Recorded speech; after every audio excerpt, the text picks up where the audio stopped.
ಹಾಸನದ ಬೇಲೂರು ವಲಯ ಅರಣ್ಯಾಧಿಕಾರಿಗಳು ದಾಳಿ ನಡೆಸಿ ಕಾಡು ಪ್ರಾಣಿ ಬೇಟೆಯಾಡಲು ಬಳಸಿದ್ದ 3 ಬಂದೂಕು, 3 ದ್ವಿಚಕ್ರ ವಾಹನ ಹಾಗೂ 1 ಆಲ್ಟೋ ಕಾರನ್ನು ವಶಪಡಿಸಿಕೊಂಡಿದ್ದಾರೆ.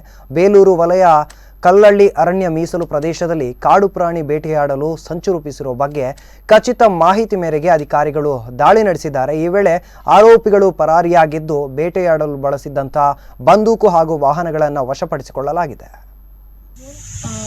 2021ರಂದು ಮಧ್ಯಾಹ್ನ ಒಂದು 2 ಗಂಟೆ ವೇಳೆಗೆ ನಮಗೆ ಬಂದಿದ್ದ ಇನ್ಫಾರ್ಮೇಷನ್ ಪ್ರಕಾರ ಕಲ್ಲಳ್ಳಿ ಮೀಸಲು ಅರಣ್ಯ ಪ್ರದೇಶದಲ್ಲಿ ಕಾಡಂದಿ ಬೇಟೆಯಾಡೋಕ್ಕೆ ಆರೋಪಿಗಳು ಬಂದಿದ್ದರು. ಸೊ ಇದನ್ನು ನಾವು ಇನ್ಫಾರ್ಮೇಷನ್ ಇಟ್ಕೊಂಡು ನಮ್ಮ ಸಿಬ್ಬಂದಿ ಮತ್ತು ನಾವೇನಿದ್ದೀವಿ ದಾಳಿ ಮಾಡಿದಾಗ ಏನು ಆರೋಪಿಗಳು ಏನಿರ್ತಾರೆ ಒಂದು ಕಾರಲ್ಲಿ ಮತ್ತು 4 ಬೈಕಲ್ಲಿ ಅವರು ಅಲ್ಲೇ ಇದ್ದಿದ್ದು ಕಂಡು ಬಂದಿತ್ತು.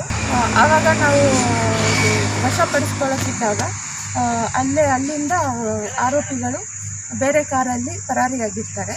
ಆವಾಗ ನಾವು ಅಲ್ಲಿ ನೋಡಿದಾಗ 3 ವೆಪನ್ಗಳು ಸೀಸ್ ಆಗಿದೆ.